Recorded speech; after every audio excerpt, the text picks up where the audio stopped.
Welcome to today's yoga question. I'm Lizzie Lasater, and joining me is Judith Hanson Lasater. Hi, Mama. Hi, Lizzie. Today's topic is about some terminology and differentiation. I'd love to hear your take, Mom, on the relationship between relaxation, meditation, restorative yoga, and even sleep. So they're all on the quieter side of the nervous system. But specifically, when you teach restorative yoga, for example, and people ask you, how do you see how restorative yoga fits amongst these sort of cousins, meditation, sleep, relaxation? All right, so being a Pitta, I have a list here, and I look at it in a binary way. There's two ways to look at this, and let's look at it physiologically first. So if we look at those four things you name, meditation, relaxation, sleep, was it three things or four things? Four, and restorative yoga.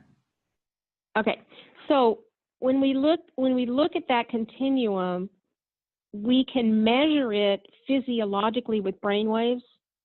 And a physiologist could look at a printout of brain waves and say, this person is in quiescence or meditative state, they're relaxed, slash restorative, or they're into sleep, and then the stages of sleep. So each one of those functions has a different brainwave pattern. And each one of those functions does something different for the body. So I don't think we should try to think it's one or the other. So relaxation, physiological relaxation, allows the parasympathetic nervous system to dominate. And that allows improvements in immune function, digestion, fertility, healing, growth, repair, assimilation, evacuation. I mean, so many functions of our body work better from having parasympathetic dominance. And sleep is its own thing, in which they're learning more and more about how the brain cleans itself out, that you get that only in sleep. And there's a lot of psychological cleaning out that we get through dreaming. So in meditation, it could be that in part, meditation developed in a seated position, which as a way to prevent us going to sleep. I mean, think about it. It's the 12th century and you're a Buddhist monk in Japan and the Zendo has no heat, and they build the platform for you to sit up off the floor, and it's 4 o'clock or 4:30 in a cold winter morning, and you're underfed and underclothed, and you're sitting there on your cushion. You're more apt to stay awake if you're sitting up. So literally, the brain is more awake when you're sitting up. So maybe part of how meditation, I know this sounds funny, but it's very practical, that part of the way meditation evolved was we could stay aware and awake at the same time, because once we lie down, there's a huge physiological shift through the reticular activating system, and the whole body responds differently to lying down.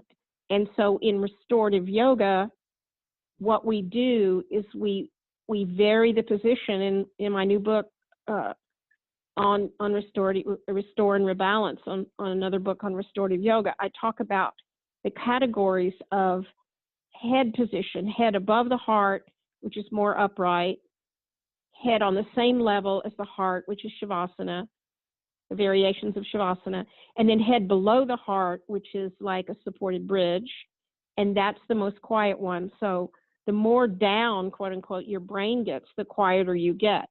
So it's physiologically different. We need, I think, reflective presence. We need relaxation and deep practice of restorative. And we also need sleep. And you cannot substitute one for the other. They're a little bit different.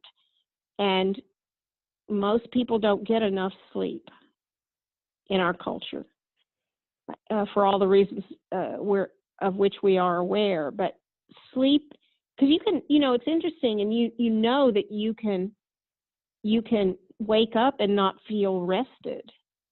You can sleep but not be rested. And so resting is an important part of, in human history, of the rhythms of how people responded through thousands of millennia to when it's hot in the afternoon and you just ate, you want to rest. So the second broad category I have a second broad category, but would you like to comment or ask me a question about what I just said before we go to the second broad category of how to look at the relationship of these aspects of our consciousness? No, I think it's really clear. I like these distinctions. All right. So the second way to look at it is intention. Each of those phases has a different intention. Sleep has a different intention than meditation. And it's like food groups, like we need proteins, carbohydrates, and fats. We need food to be in balance. We don't expect an apple to do the work of tofu, to do the work of olive oil. What makes us healthy is when we have a wide variety of types of, generally, wide variety of types of food and colors of food, and they have the necessary vitamins and probably substances we don't even really understand yet. And I really believe we don't understand how all these nutrients work together in a micro level, when we need one in order for the other one to be absorbed. And traditional diets often have that. For example, there's a substance in red colored food, leukopenes, I believe they're called, and they're really good for your health, especially prostate health and other forms. And they are absorbed in an oily base. So when you make tomato sauce, pasta sauce, and olive oil, you facilitate the absorption of those leukopenes, or whatever they're called. Sorry, I can't remember exactly. But it's the red color. They go with the red color. So there's a synergy among them. So there's a synergy among all these states, but their intention is quite different. The intention of sleep is to really repair the body, especially the brain, in a very deep way. And the intention of restorative yoga and relaxation is to become more introverted. Because some forms of meditation, the eyes are open slightly, but not so in restorative. Restorative, we want to move away from the world. We want to practice pratyahara, which is the conscious withdrawal from the senses. We move way back in our consciousness. We don't respond to a voice. We don't move. We don't interact with the outside world very much at all. We're receptive to the outside world, but our consciousness doesn't run after the outside world.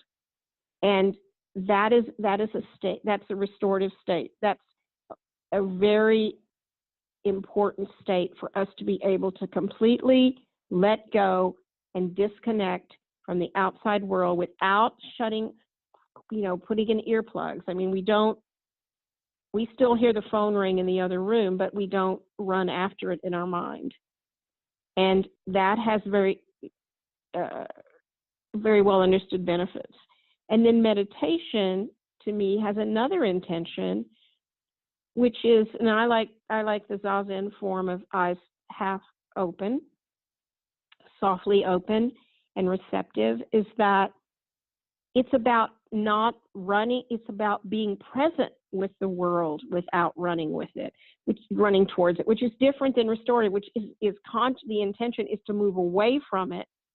And in meditation, it's about being with it and sitting on the fence of consciousness between what's arising inside me and what's arising outside of me, and facing both of those with equanimity, not letting myself be drawn inward, not letting myself be drawn outward, but staying poised in the middle point.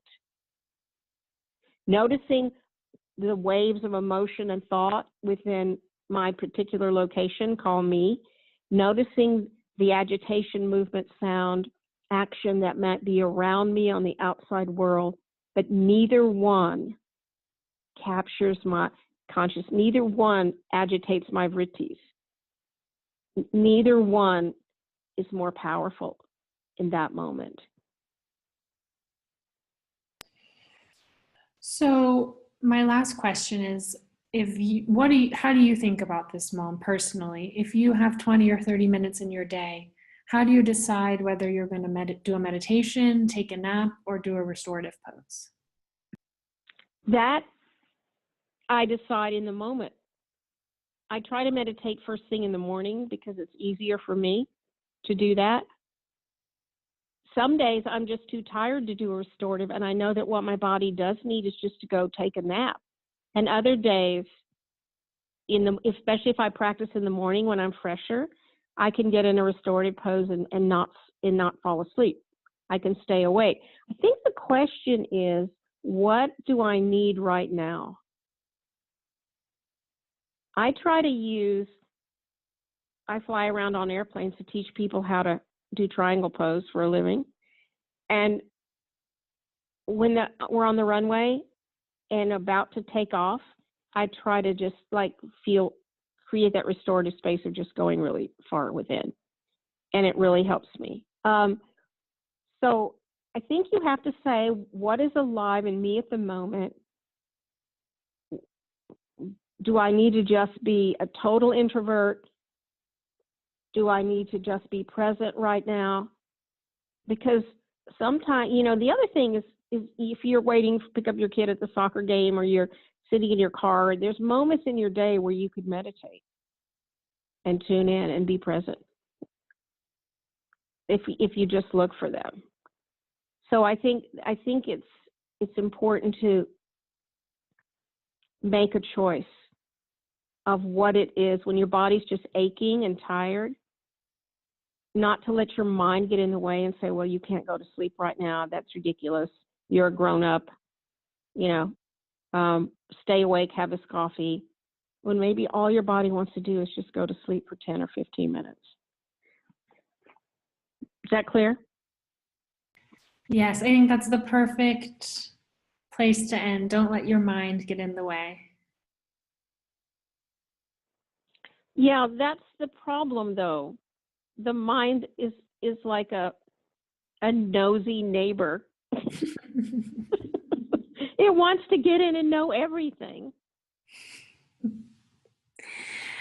Okay, well, if you enjoyed these answers, this conversation, dear listener, I think you would love our office hours program, which meets once a month with Mom, and it's mentorship for yoga teachers. So I'll include the link below this video on YouTube, and you can check out our office hours program and see if it's a good fit for you. Thank you so much, Mama. Namaste. Thank you so much. Namaste.